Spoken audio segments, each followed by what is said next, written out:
Previously on Chief Concerns. Julio comes through. We'll see. You know what I mean? It's all talk. Everybody's got. I heard somebody said, "Well, I seen Julio here. I saw." Look, man, but hey, none of that matters. You can see a Joker anywhere. He could be in my backyard right now. Don't mean I'm signing him. It was scary for me because I was young. I didn't know a whole lot. I thought I knew a lot about football because I played in Nebraska and was on a dominant team. But hell, we didn't run a whole lot of defenses because our defense was so good.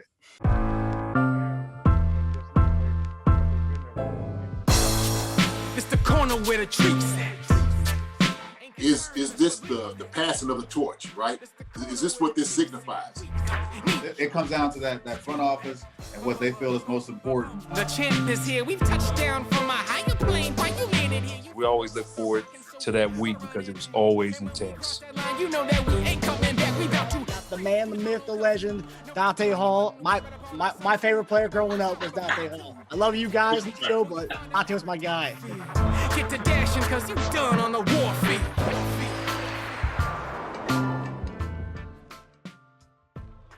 And we're back, people, after a week off. The crew's refreshed, ready to get after it for another episode of Chief Concerns. I'm Marcus Dash. I'm here with our former tight end and former cornerback Jason Dunn and Eric Warfield. How you guys doing? So far, so good, man. Doing good, brother. Doing good. How you doing? Good, man. I had laryngitis last week, so that's why I was off last week. My voice is getting back to it a little bit, but apparently I've been reading. I get like so focused on the WebMD stuff, and like, you know, they say like once you're good with laryngitis, you're good. But I've read other things where it says you still need to give yourself like 3 weeks rest. But like, who can do 3 weeks rest of resting your voice? I mean, especially when we do this show. So, you know what? My doctor always told me, said, man, don't go look on the internet to get information about medical things. You know, why not? Because all of a sudden you become a hypochondriac. You know, everything's wrong with you. You know what I'm saying? And so sometimes what you do is, like I look on, you look at symptoms, and you might think you have a heart attack or cancer. So you're like, oh man, I'm ready to die. You know? And so I've caught myself doing that sometimes. I'm like, that's when you get over dramatic about it. So exactly, you get over dramatic. But when you read things, you start reading and it gets in your head, man. I mean, we know how things go on the internet anyway. When you start reading something, then it's all over. So it's a lot of crazy things in this world. The people are just reading that's just messing their mental up. So yeah, when I was looking into my symptoms, I saw like kind of what you just said. I saw like throat cancer. I was like, I don't have throat cancer. There's no way. I don't smoke or any of that. I've never done that. So start doing like this. Yeah, looking for a lump. Lymph nodes, yeah.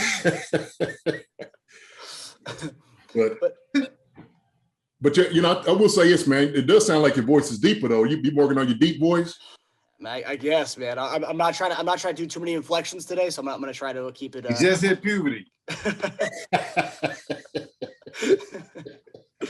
Hey, just got rid of his last peach fuzz. Yeah. The Adam's apple started to come in. It's looking good. Yeah. Hey.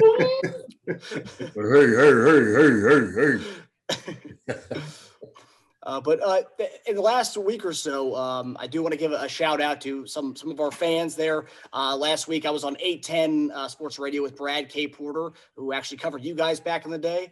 I went on to talk about Chief Concerns and talk about you guys and the show. And then a Persian brother of mine, Farzine Vescusian, actually hosted you guys last week and talked all things about football and life with you guys on the Farz Cast. So if you get a chance, everybody should go check out the Farz Cast and check out JD and Eric on there. It's just good stuff. It's nice to see the Chiefs community kind of embracing our show and what we're doing here and stuff. So it's always good, and it's always good to hear from our Chief Concerns fans. Yeah. Farzine did a good job, man. Our Farzine, it was good. Good people. Yeah, I've gotten to know him over Twitter, so yeah, good dude. Yeah, really good dude. There's a lot of stuff to get into, and we were off last week, but a lot of things have developed since last week, especially in the Julio Jones category. But before we get to that, we're going to head to our first segment. We're going to head to our sponsor, BetOnline. The month of June is heating up with a ton of exciting sports action, and BetOnline is where you can find it. From basketball and hockey playoffs to baseball's marquee matchups, including prop bets and futures, BetOnline has all the latest odds, news, and information for all your online sports betting needs. Visit the website today or use your mobile device to join and receive your 50% welcome bonus on your first deposit. So before the next tip-off, face-off, or pitch, head on over to BetOnline and start playing today. BetOnline, your online sportsbook experts. So our first concern tonight is a bit of breaking news. So earlier today, Kyle Long has been kind of ruled out for the rest of the summer, is what it sounds like, with a lower leg injury, and their hope is he'll be back by the start of the regular season. Andy Reid said this may require surgery, but we don't really know much about the injury at all. But for those of you who don't know, Kyle Long was out for the last year. He retired for a year, then came back, and this is going to be his first year back in 2 years. What do you guys make of this injury? To say that long that you're going to be out sounds like it's something serious. You don't want to hear that kind of news when you're bringing in new protection for Mahomes. But the one good thing that we've done is we brought in a lot of O-line for depth. So if he's not able to be the starter for camp or for the season, I think we've brought enough in to give him time to heal and to be prepared. But injury like that, it doesn't sound like it's an Achilles, because that put him out for the entire season. So that's good news. But if it's a bad ankle sprain, you can, in due time and rehab, get back 100% for those. And even you don't have to be 100% to get back with that. So hopefully it's nothing severe, but it doesn't sound like it is. Yeah, I had to agree. And Eric makes a great point. Is we one thing we wanted to do this offseason is build depth on the team, and we've done that. And so that's a great problem to have. We didn't have that last year, and that was what kind of bit us, in our bottle. But Cal, man, coming back from just sitting out a year and not being, these things happen, and so it's going to take some time, to maybe some of these soft tissue injuries or whatnot, may take some time. But here, the great thing is, it's happening now, and so we don't need him right now. We need him during the season. I remember, when you talk about guys even going into summer camp, and it's when you talk about play counts and whatnot, like we're sitting there saying, like, look, these guys who are veterans, who's been doing this for a long time, these guys don't need to play right now during the summer. We need them during the season. And so, the thing is, you want to take a really slow approach to his therapy, like you said, his healing and whatnot. So just let him get acclimated to what he needs to do. He's still going to be in the meetings, so that's the main thing, is just learning the offense. Is the main thing with Cal. Cal he's a professional.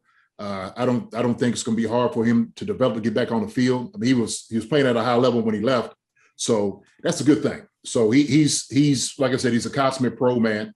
I have no problem with that whatsoever. Because the thing is, the reality is, there's guys there that can start, just as much as him. But I know he'll take the time to get his body right, and the organization is going to make sure of that.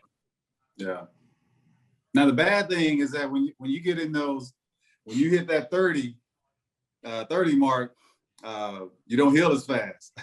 It lingers a little bit longer. So hopefully, this is the right time for him to have that injury. I won't say any time is the right time, but as far as dealing with and trying to recover from something, the offseason is when you'd rather have it. Right. Yeah, it's like you said, man, them 30s, man, you don't bounce back like you used to. So that's why, hey, look, take all the time you need, Cal. Take all the time you need, So, yeah. Look, if he's young, he's a rookie 1 or 2 years, and you project the starter wherever he ever fits into the depth chart, you're trying to get this young guy back as fast as possible. I mean, it's just ASAP. ASAP. That's just how that works. So, older guy like that, like that, okay, look, this, take it easy. Milk it a little bit. Milk it a little bit. Yeah, milk it a little bit. Even when you say you're okay, we're going to say you're not all right. All right? We got fine. It's another couple of weeks. Right, yeah. Sit down. Now, will coaches, I guess, take kind of precautions with an older vet who may have been, he was out last year, and, and let's say we don't know much about the injury, but let's say it could be not that big of a deal, but since he's been out a year and he's older, it's like, kind of relax a little bit, like, take some time off. Yeah, pretty much. Yeah. That could be the issue. I hope that's the issue. Again, I don't know how old he is. I know he's got to be early 30s, probably mid. But yeah, if he's got anywhere near the production level that he put out during his playing time, then yeah, I'd give him, at least these mini camps off. But the bad thing about it is that you'd like to get these reps in when you've been out of commission for an entire season. You would rather get the reps just to get your body into the groove of things before going into camp. Because if he goes in the camp, after missing an entire season, no OTAs, no mini camps, it could be a rough camp for him. Yeah. And I'm looking at it too. You almost had to think maybe even coaches evaluating him at this time, maybe he was a projected starter. So maybe it might have been some ambiguity as far as who was going to start. Maybe it was hard for coaches to think about, like, man, who do I put in? Well, now they kind of eliminates him, like, okay, look, we got to go with this guy because Kyle's not going to be ready. But if the guy doesn't play well, Kyle, I want you to watch what he's doing and what he's not doing right so you can be ready when you come in. And so, yeah, like you said, man, a veteran player, man, he'll know how to, acclimate himself, fairly quickly, to get back into it. No problem. And plus, like you said, we kind of devoted this whole offseason to the O-line and the depth of the O-line because of the problems we have in the Super Bowl. And one of the guys we drafted was Trey Smith, the guard from Tennessee. Now, everyone was saying that was a steal because, he had medical issues or whatever. Yeah, he's got the health issues. But now, he comes in, let's say he's cleared medically and all, and he comes in and tears it up. He could be starting day one, depending on how severe this injury is. But yeah, he's a beast. He's a he's a good late pick for the talent that he is. Now, like you said, the only thing we got to concern about is his health. So, barring that doesn't prevent him from, getting into OTAs at 100%. And yeah, he could be a valuable. I don't want to say cheap, but kind of a cheap pick. Yeah. To me, honestly, I still think he might be a little ways away. And that's a good thing because we still got guys in that could start like veteran guys that could come in and play right now until he gets some. Yeah, but JD, we drafted a center that I'm thinking that he's going to come in and play right away. So if you're doing that, I think that the guy from Tennessee can be the same way. Just I can't say that he's a ways away because he's right out of college. You got some guys that come in ready, day one. So okay, true. But if we're evaluating, and I'm just looking at talent-wise, am I saying is he better than the guys that would project to be starting right now at guard? That's my question. I don't know, because when I saw his highlights, he's a beast. Like but humongous, vicious attitude, vicious play. It's just, I think what Marcus was saying is like, it's just his health issues. Right. But I get it. So he's vicious. He's big. My thing is playing on Sunday against some of these guys that he's got to go against. Is he ready for that? And look, he's going against guys in practice right now, and I'm sure he's getting him ready. Right. That's my evaluation. Anytime we evaluate talent, is this guy better than the guys that's in front of him right now? Right. Is he better than Tardif and all these other guys, you know what I'm saying, that they can move to this position. So that's my evaluation, because I'm not just going to put a young guy in because he's this. If he ain't ready to go against, my man out there with the Rams. Man, I don't know of one offensive lineman that's ready to go against Aaron Donald. I hear you, but that's the evaluation, right? If I'm sitting there saying this is who you had to go against, Chris Jones, these guys, is he ready right now to get in and do it? So I don't know. He may be there, but he'll develop into that thing, So I'm pushing for him. I'm not saying I'm not pushing for him. I'm just saying, is he better than the guys that's projected in front of him? I got you.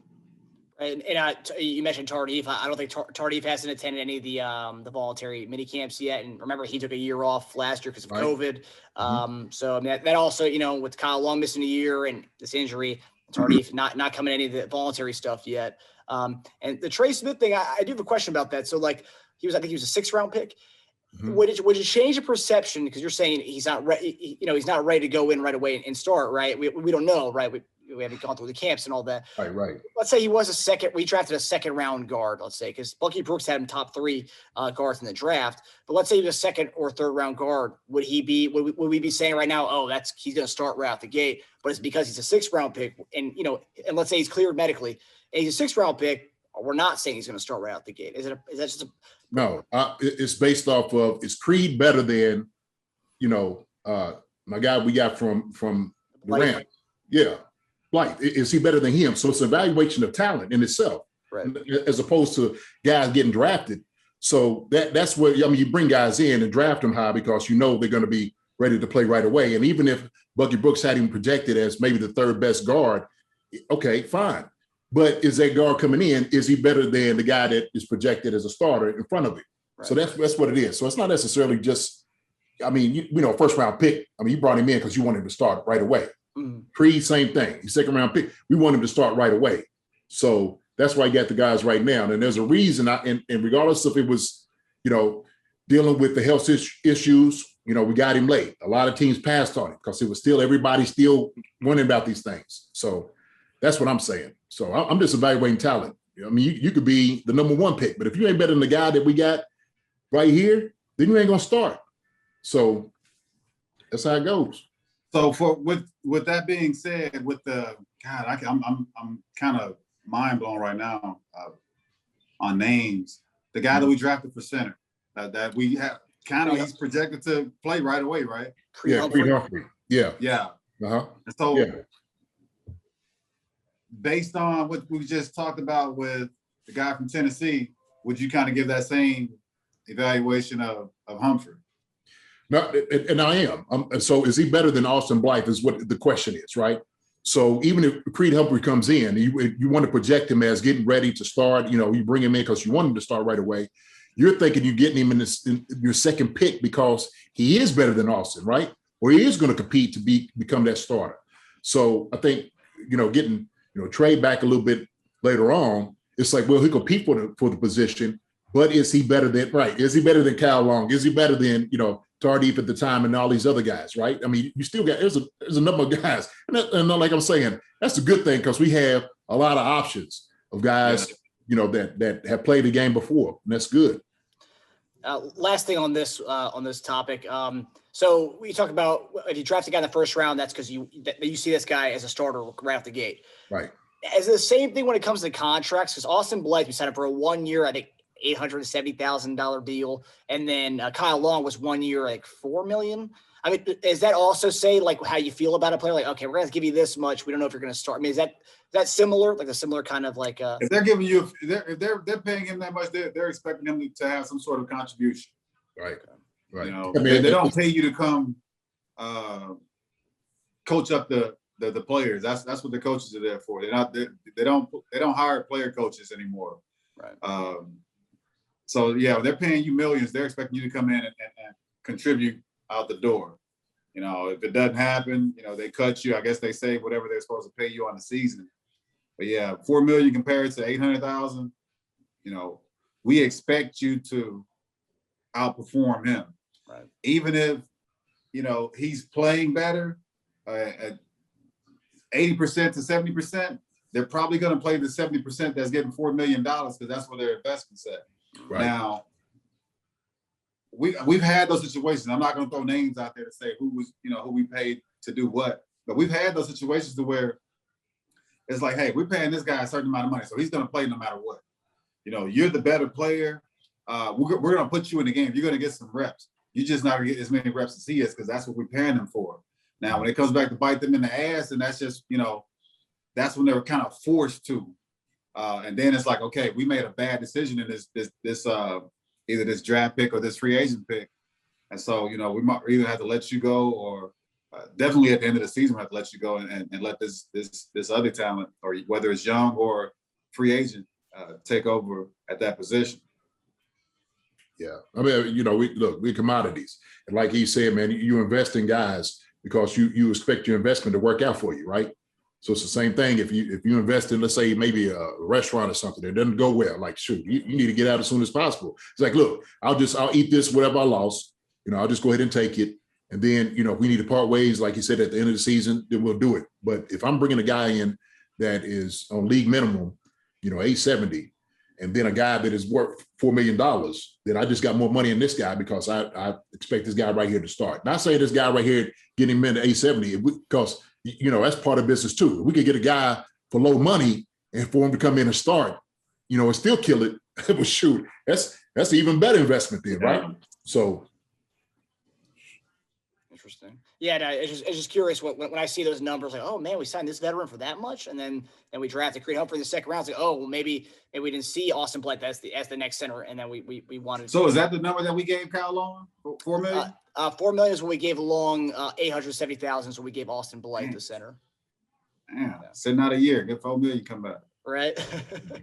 Must be nice. but look, rightly so, man. I mean, he was playing good before he left, to be honest. I get it. I mean, he earned it. Yeah, I can't say he has. It's just a matter of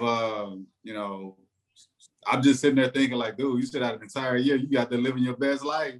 Oh yeah. Come right back to the bag.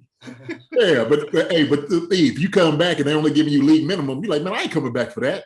If I'm living my best life, I get it. Somebody you know what? And I say that overlooking the situation with quarterback, Chicago Bears. Trubisky? No. Justin. He's going through divorce right now with Jay Cutler. Jay Cutler. So was it Miami that gave him $10 million to come out of retirement? Yeah, something. Yeah. I get it. Yeah. I would do it too. Crazy part, you know what? And Ed Joker probably made him pay for the plane ticket and everything. Got to get $10 million. Yeah. The team don't do that no matter what. I'm just coming out like when Julio went to Tennessee, he got off a private jet. Oh yeah. Yeah, he ain't going commercial. What's funny when the Eagles signed Josh McCown to come back to be like the backup, I think last year or 2 years ago. Yeah. Because he was coaching high school, and he said, I need to get back to the games and stuff because I think he was still an assistant coach. So they were flying him on Friday nights to the games to be there as an assistant coach. Like that was the one thing he mandated in his contract is I want to be at all the games. So Friday nights they were getting him to the games. Really? Yeah. Wow. That's pretty cool. That is. It's pretty cool. That's pretty cool. That's commitment. That's good. That's good. It is commitment. Good commitment. All right. So the next chief concern is after weeks of speculating as to where Julio Jones would go and some of us dreaming that he would come to Kansas City.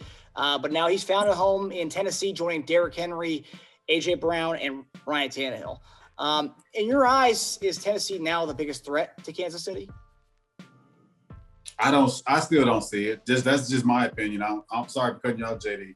No, Tennessee is a good team, well-coached team. I love Reid. I like what he's brought to the NFL. I like what he, even as a player, and especially what he's done for Tennessee. And I just don't see them over. Tennessee right now is not even in the top 5. My opinion. I go with Kansas City, Baltimore, Cleveland, Buffalo, and heck, probably Pittsburgh. And I still that's top 5 for me, but that's just my opinion and my evaluation of what I've seen throughout the last couple of seasons.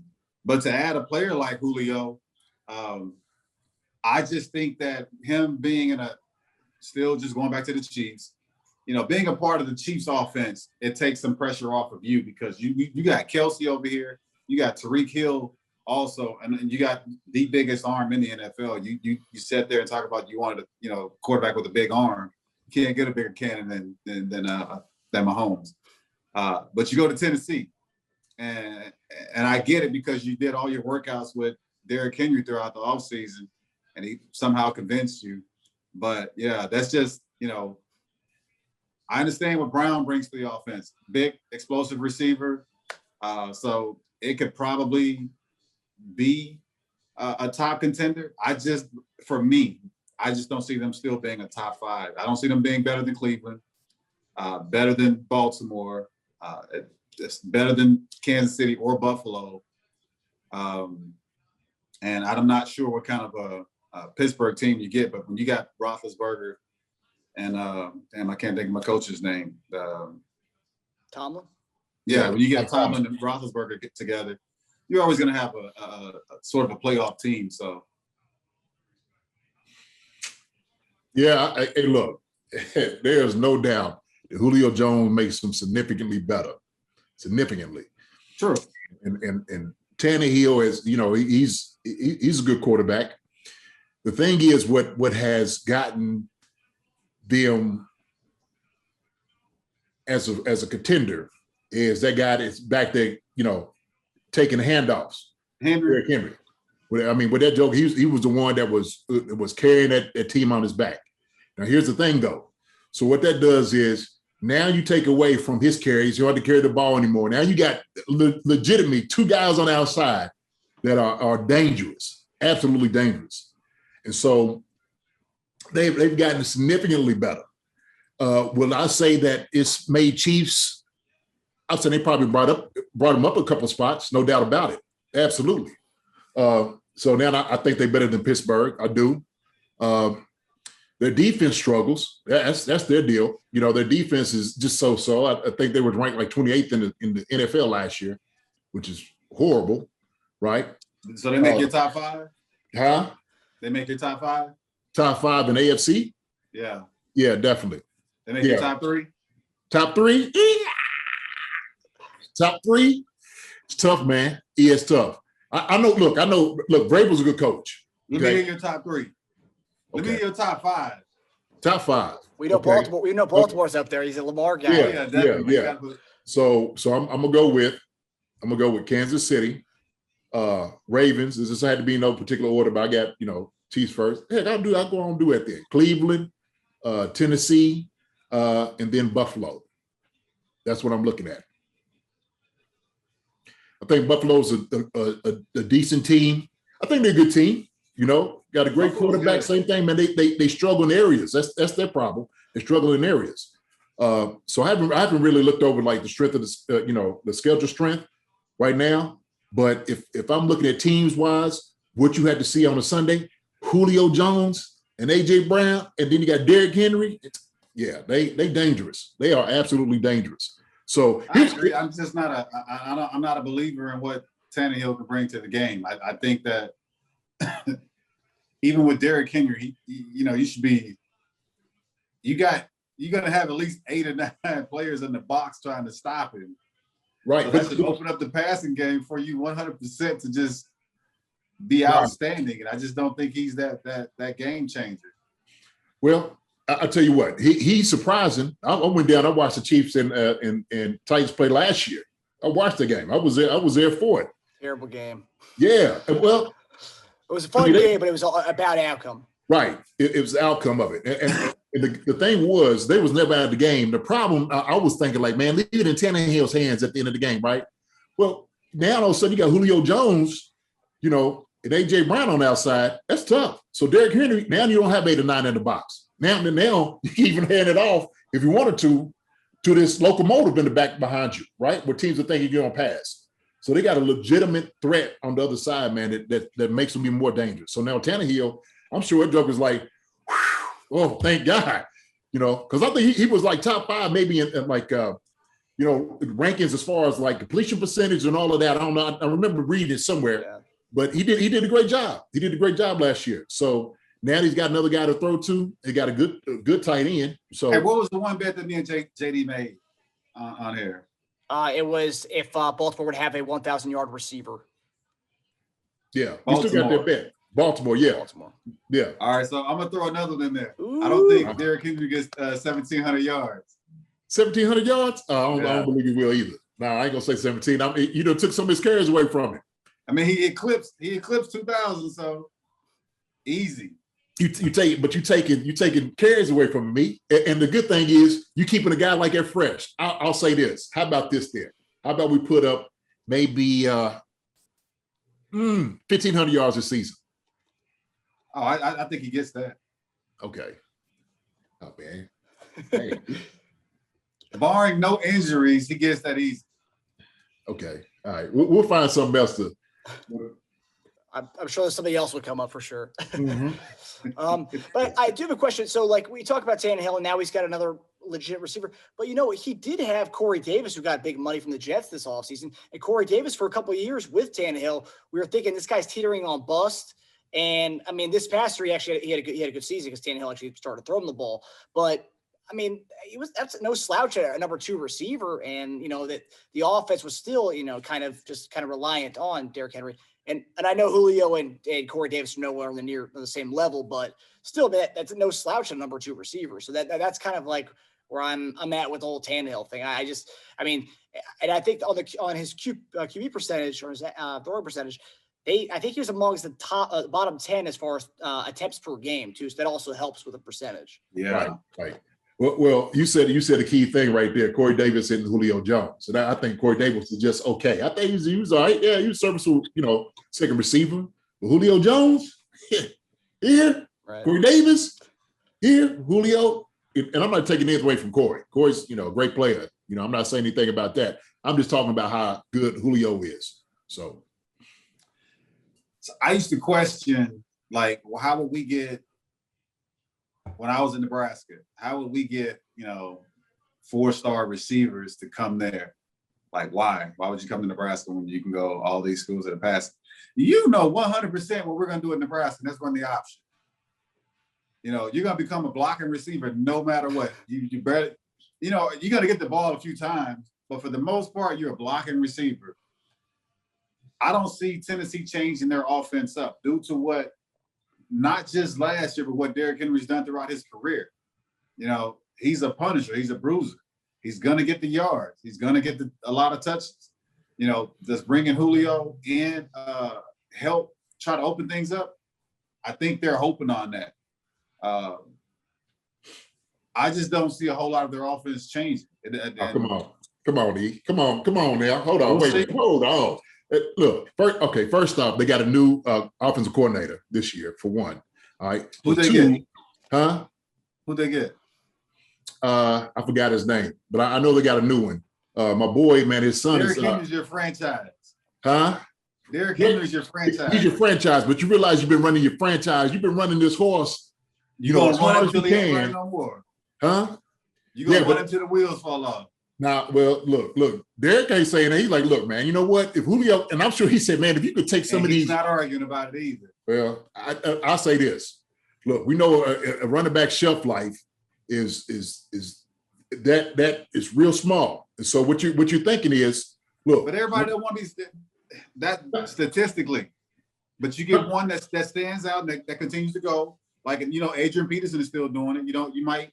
You rarely get an Emmitt Smith career that's played 18, 19 years. But yeah, I get what you're saying. Yeah. This man is out here doing unbelievable offseason workouts. He's built unbelievably to think that he can just continue, this pound and ground thing. So I think he, foresees himself continue to do this for years to come. And it's just, that's what the team is about, is hand the ball to him. Okay. Well, I do this. It's the same thing they talking about, like LeBron James not necessarily trying to take over at his age. It's like, look, LeBron, you work out hard, right? You've been a monster all your career. But guess what? You needed AD during this time, and you can't just take over when you don't have no help around you. So now, if you have help, if LeBron get a shooter, they different out there with the Lakers, right? So the same thing. So that's different. You got to. No, absolutely not. Absolutely not. Look, injured a lot, but he's young. That's like bringing in Blake Griffin to play with an older guy to play with LeBron. But I'm saying, I get what you're saying. Yeah, come on. But Julio Jones and Blake Griffin. If Julio, right, at his age, you want to make sure that, look, he wants to get 1,500 yards every year now from this point on. You know what I'm saying? So why keep running him into the ground? We've seen guys like who's running backs, they just run him into the ground. And so he wants to get another contract. Why sit over here and get hurt when, especially if I got to stud on the outside? Look, I ain't going to be mad at it. I ain't going to be mad if I got a Julio Jones who's going to come in here, catch 20 or 30 more balls. If it takes away another, 40, 50 carries from me, Derrick Henry's fine. And I guarantee that's part of the reason why he signs. Like, he's like, look, man, come out there because we need a receiver because they running me to death. They are killing me out here. Julio. We need you. You might be I right. need You might you. be right. He's like, we I gotta need get back you. on the. This is supposed to be about the Chiefs, not Julio. So. I know it. I know. We just talk. I know. We just bringing things up, but I get you though. Yeah.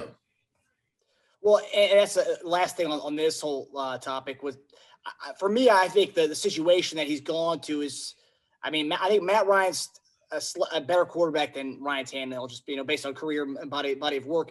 And then he's got Ridley on the other side, and AJ Brown. Yeah, AJ Brown's he's great. So is Ridley. And then also they brought in the tight end from Florida this year. So I mean, the team that he's going from to this one, I don't know. I think that kind of suited him. Him getting more balls and catches with Atlanta. That's my personal opinion. I don't know what you guys think. I'll say this at the end of it. I'll say, I heard the Chiefs wasn't in the running for Julio, stuff like that. This is just a testament to the guys that you have in the room. Like I said before, the guys that's out there right now that are getting the reps are the guys that you like. And so I agree. I like it because they're like, look, we don't have to have a guy that go all in on Julio Jones, right? We love what we have in this room. I like what we got in the room, man. So there's going to be some guys out there who's hungry, who's going to compete. And these guys want to get to that status of Julio Jones or whatnot. We already got, two guys out there that's doing it as far as like receiving the football with Travis Kelce and Hill. So yeah, I agree. I agree with JD. Yeah. So it's a testament to them, man. Talking about Chiefs, these guys right here probably doing a good job. I love it. Yeah. And we still have $9 million to spend. So whatever they want to do with that. Hopefully that goes towards Matthew an extension. Hopefully we'll see about that. So the next concern is, so recently Andy Reid talked about our overall team vaccine numbers are way up compared to every other NFL team. And for the teams that don't meet a certain threshold, they still have to wear masks and they have to kind of go by the guidelines they went by last year. But if a team reaches a certain percentage, then, people can no masks and, just go as usual. But recently, over the last 2 days, we've seen some pushback from certain NFL players who are upset that teams are bringing in health experts to come in to talk to teams about the benefits of getting the vaccine. Montez Sweat from the Washington football team and Sam Darnold of Carolina, who says he doesn't need any vaccine or anything. Which is funny because he's the guy who also got mono and was out for 3 weeks 2 years ago. But what are your guys' thoughts on teams bringing in health experts to talk to players and give them information about the vaccine? That's a team decision. To each his own. I feel that way for even like in society. You got, to each his own. You got people that don't want to wear a mask. You got people that want to wear masks. That want to get vaccinated, that don't want to get vaccinated. So that's, I can't force something on somebody, but that's, I don't own a team. So I'm not in that position, I guess. Right. But I guess the question here is that bringing in someone to talk about the information aspect of it, because players are mad that the health experts are coming in just to talk about, not forcing the vaccine, but more to saying, hey, this is what the vaccine is. This is what it does. It's not saying, oh, you need to take it. But it's more just like the information portion of it. Listen, here's the reality. The reality is you want to get as much information and knowledge as possible. Why would you be, adamant of not doing that, right? Why would you be opposed to these things like, oh, I don't want any more information because I'm not taking it? The thing is that we can all do is start using a little bit more critical thinking, right? Getting as much information as possible, knowledge of people who are actually in the industry that's doing these things, right?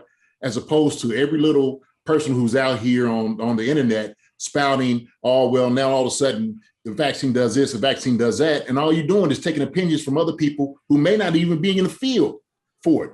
So that's what angers me about today, is because what we do is we only go surface wise on particular things, or maybe some things that we heard, without being an informed decision, regardless if you take it or not, informed on both ways, right? Why not just get as much information as possible from experts? I'm talking about experts that deal with this, right? Virologists, immunologists, people that deal with this in their field, as opposed to getting on Facebook and, like I said, in Twitter, and somebody's bringing up like, oh, well, like I seen this video about this woman talking about you become magnetized.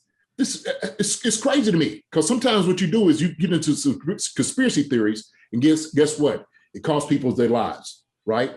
And so, look, NFL mandates for you to just get information. They're not saying we're forcing you to get the vaccine. They're saying, hey, here's information presented to you, right? Everybody should be welcoming those things like that. My thing is, it would be irresponsible for any player, all right, or the NFL not to do their due diligence on dealing with these things like this. Because look, the reality is everybody wants to try to get back to as normal as possible. So you want to make sure that nobody's going any outbreaks of COVID-19 anymore. All right, you want to try to have a full stadium and talk about what you need to do to mitigate these things that's out here at this moment. So to dismiss experts coming in is absolutely asinine to me. That's lunacy. That's lunacy to me. For a guy to even think, well, I don't want to do it. That's you don't want to hear anymore. So, just get as informed as possible. I don't care if I agree with it or not. Get as informed as possible on every issue that we do. Try to do it as much as possible. Yeah, and Ron Rivera even came out this week or yesterday and said it was just a forum, so the health expert was talking, and players could ask questions about it. That was pretty much the extent of it. And I don't know. I mean, obviously not COVID, but did you guys have like people come in and speak to you guys, whether it was about like something you were going to be involved in or not? I mean, I'm sure people come in and have talked to you guys about certain things.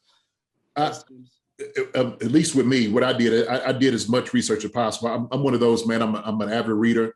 I love getting information. I talked, to quite a few people. Quite a few people who are doctors, talked to my doctor. And the thing was, I went on like both sides of the argument, right? I went through every single thing and like just listening and trying to take in as much as possible. So you do know. And I will say this. I had a couple of family members that caught it. And so because I was doing like my due diligence to get some information about, trying to get zinc or vitamin D and all these different things that they were trying to use to help at least keep the symptoms as minimal as possible, what I was trying to do. And I'll just say this on a personal note, I had two sisters that went into the hospital. The thing was, if I hadn't known like some of the symptoms as far as like maybe the pneumonia starting, they might have never went. So the thing was, I was like, look, it's, y'all need to go ahead and go. I don't care if it's just little of this. You need to stay on top of this. These are doctors that's in the field that are talking about these things, right? It's not a partisan issue. We're talking about a health issue. And so, that's the anger of it is everybody want to make it partisan. No, it's a personal choice, personal decision. But if it's here to save lives, that's what we should do. We should make sure that we want to be able to save every single person, every single individual's life. If I care about my life, I should care about the person right next to me as well. So, I was just saying that to say, these things, man, are important to look into it.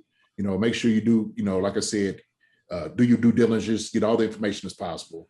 And then, people talking to you, don't shut them out because you already got in your mind, I don't want to hear it.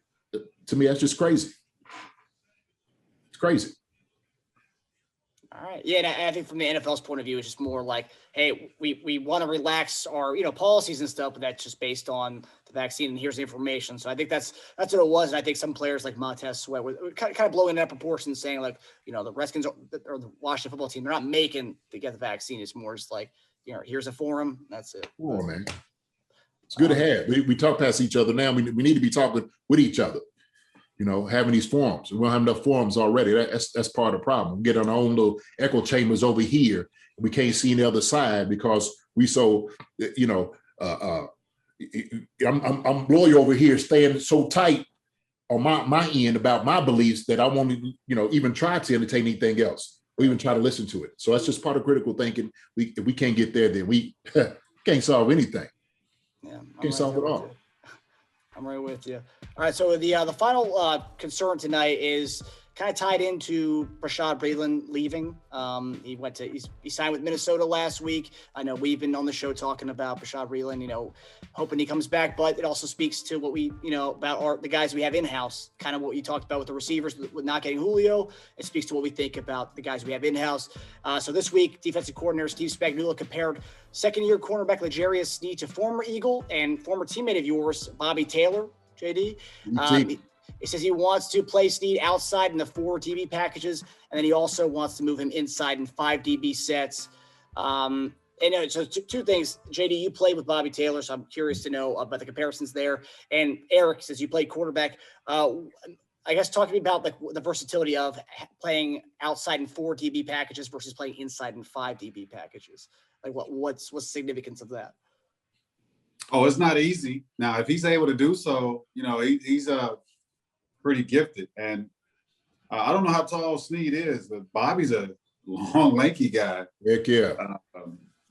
But Bobby's smart, intelligent player. If you're able, you get a on the inside, you got a two-way go with a lot of those small receivers of what we kind of talked about. I know it's a couple weeks ago, because slot guys are usually tiny, and usually very shifty.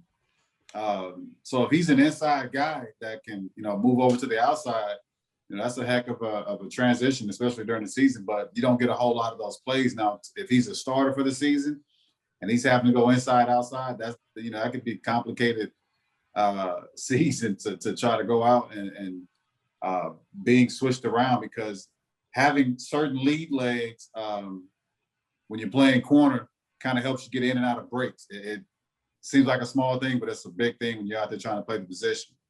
And so I had this conversation with a guy last week that I did a podcast with.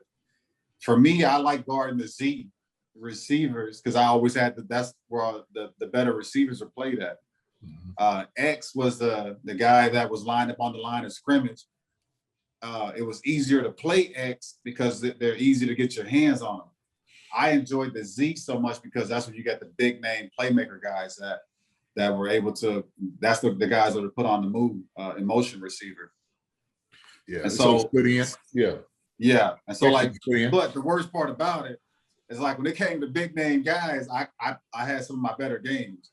When it came to guys that were just part of the team, I kind of lost sight.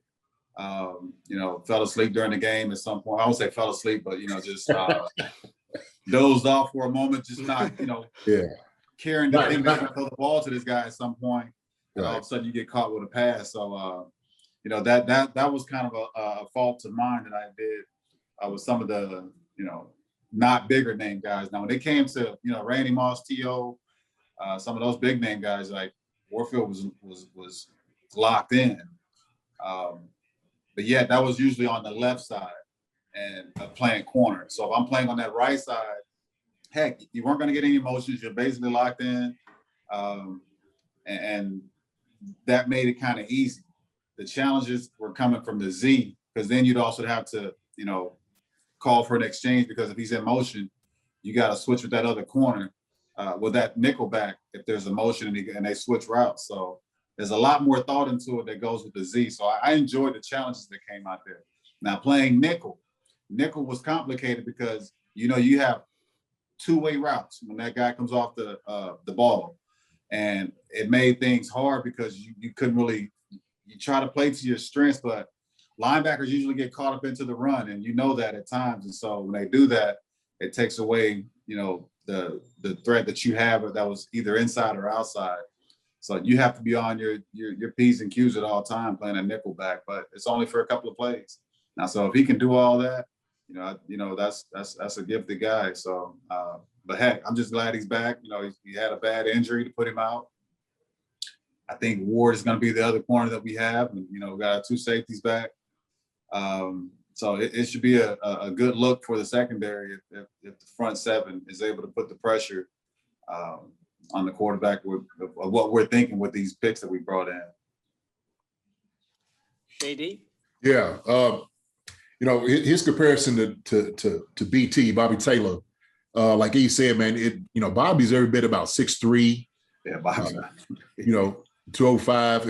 And Bobby, man, he could run with any of the guys. Long, lanky. That was the thing about it. He had so much range because it's his length, which made him dangerous. Not to mention he was physical. Bobby played physical too out there on the outside as well.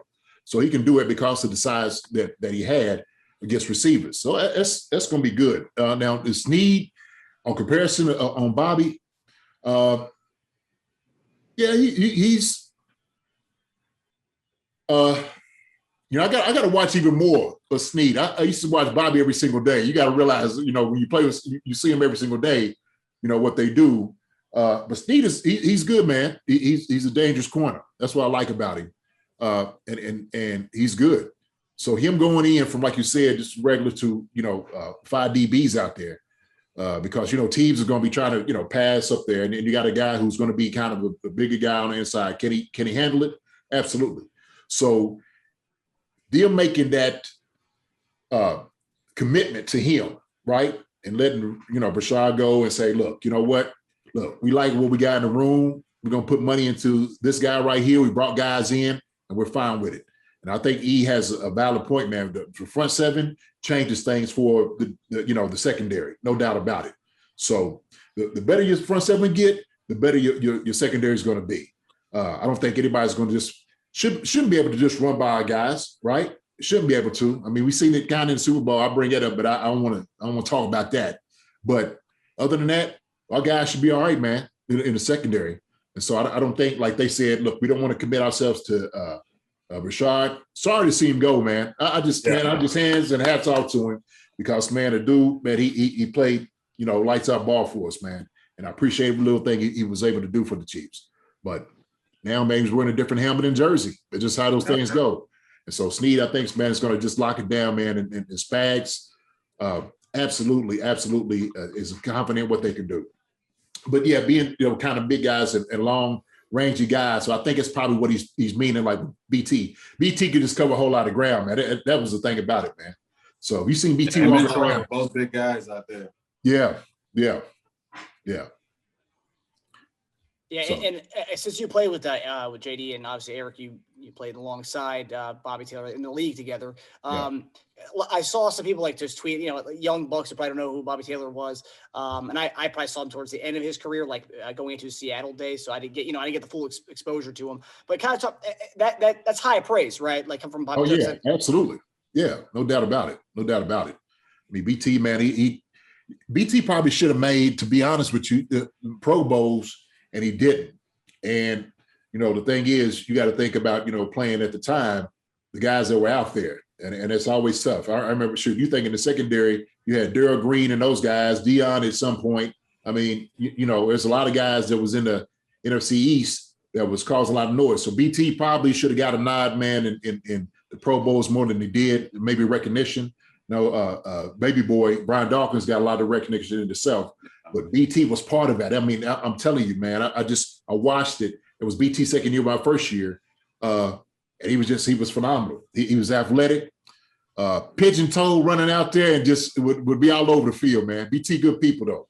Good people and a good. Yeah, but Sneed showed a lot of sign before his injury. So I like his body of work. It's just a matter of, how he bounces back now. So. Well, you know how they always say, man, whenever they throw a name out, like, look, man, go look up his film. Go check his film out and tell me what you think, right? So his name's Young Bucks. Shoot, you get a name, look it up. Then do your comparison. Sure. All right, guys. Well, that does it for us. Thanks for tuning in to Chief Concerns presented by BetOnline. As always, if anyone in Chiefs Kingdom has any Chief Concerns for these guys, please tweet at us at @ConcernsChief, and please subscribe and follow Chief Concerns on YouTube, Believe Podcast Network, or any place you can find a podcast. And if anyone wants to be a guest going forward on our shows, drop us a DM on Twitter or email us at chiefconcerns@yahoo.com. Guys, we'll see you next week. A good show. All right, big guys. Y'all be easy. Good to be back, guys. All right, y'all be good.